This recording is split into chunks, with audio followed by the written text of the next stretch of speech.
Bismillahirrahmanirrahim. Assalamualaikum warahmatullahi wabarakatuh. Bismillah walhamdulillah wal khair wa syarri masyiatillah.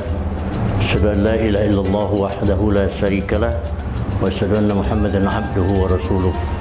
Allahumma salli wa sallim wa barik ala sayyidina Muhammad wa ala alihi wa ashabihi ajma'in. Saudara-saudara sekalian, hari ini kita sudah berada pada pertengahan puasa. Kita sudah merasakan bagaimana saudara-saudara kita yang puasa selamanya. Kita hari ini diberikan pelajaran bagaimana kita merasai, bagaimana kita menyikapi pelaksanaan ibadah puasa yang diwajibkan kepada kita. Saya sering mengatakan bahwa puasa ini merupakan undangan dari Allah Subhanahu wa taala. Allah menyatakan, ya ayyuhalladzina amanu kutiba alaikumusiyam al-ayah. Hai orang-orang yang beriman, diwajibkan kepada kalian berpuasa. Allah hanya menyebutkan orang-orang yang beriman. Orang Islam tak masuk. Orang yang Islam belum tentu iman, tapi orang yang beriman sudah pasti Islam. Puasa sebetulnya, saya katakan perasaan kita sama. Kita bisa menahan lapar, menahan dahaga, tapi belum bisa menahan yang lain-lain. Karena kata Rasul, betapa banyak orang yang puasa hanya menahan lapar saja dengan dahaga, dan puasanya sia-sia. Saudara-saudara sekalian, itu tidak terjadi pada kita yang awam ini. Pada level tingkat tinggi pun itu terjadi. Ada satu kisah menarik dari ulama sufi yang terkenal, itu Hasan al-Basri. Hasan al-Basri ini orang hebat. Irak sekarang ini. Beliau adalah seorang tokoh yang sangat sufi betul. Kalau dia mengabdi kepada Allah, beribadah kepada Allah, kiri kanan dia nggak tahu. Bahkan diceritakan ketika gempa terjadi di Irak, gempa yang sangat hebat, Hasan Basri tak tahu. Ketika dicari di masjidnya hancur. Ketika dicari di apa itu? Di masjid itu runtuhan-runtuhannya, maka ditemukanlah Hasan al-Basri sedang bertasbih kepada Allah Subhanahu wa taala. Dia nggak ngerti kalau itu gempa. Setelah dikasih tahu bahwa itu gempa, barulah dia menyatakan lakal hamdu kulluh wa lakal syukru kulluh. Dia bersyukur kepada Allah bahwa Allah tidak merasakan kepada dia tentang gempa itu, kedahsyatan gempa itu. Satu kali pada bulan Ramadan, Hasan al-Basri ini jalan ke Sungai Dajlah namanya, sungai terbesar di Irak itu. Dia jalan di pinggiran itu karena dia ingin menikmati suasana sore di Irak itu. Ketika dia berjalan di pinggiran sungai itu, matanya tertumpu kepada dua orang yang ada di situ sedang duduk, karena memang disiapkan tempat-tempat melantai lah, santai. Dia melihat ada seorang perempuan dan laki-laki. Dia lihat mesra betul perlakuan seorang laki-laki dan seorang perempuan ini. Di tengah-tengah duduk mereka, dia temukan botol. Sebuah botol minuman keras, mereknya hebat. Dia tahu itu. Sampai dia katakan, alangkah buruknya sifat dua orang ini.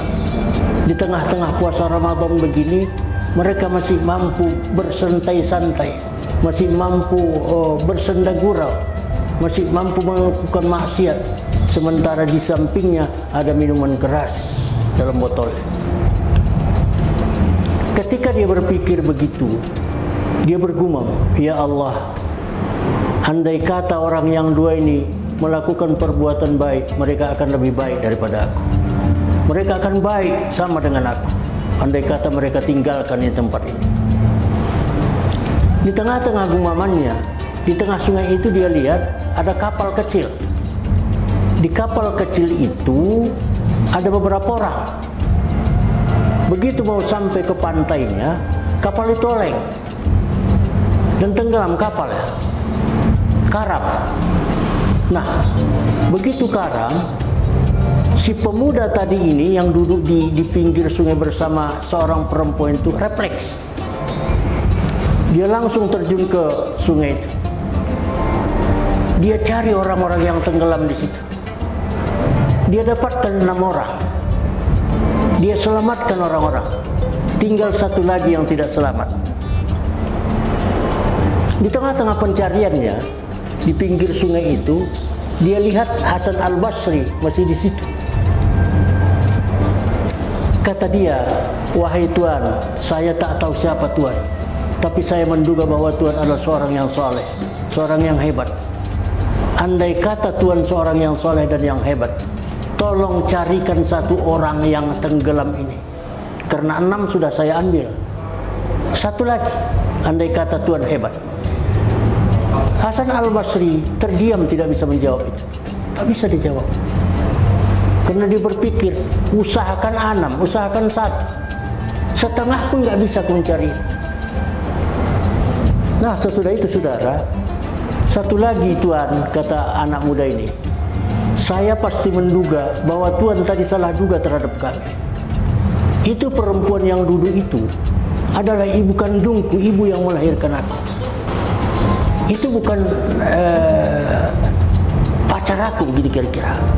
Bukan perempuan yang sembarangan yang kubawa kemana-mana. Sedangkan botol yang Tuan lihat itu adalah itu sebetulnya bukan minuman keras, bukan anggur apalagi arak. Tapi dia hanya botol yang kami isi dengan minuman kami untuk berbuka hari ini. Memang mereknya merek minuman keras, tapi itu tidak minuman keras. Mendengar itu, Hasan Basri menangis. Dia katakan, orang yang kuanggap tadi nista, orang yang kuanggap melakukan maksiat, ternyata orang baik.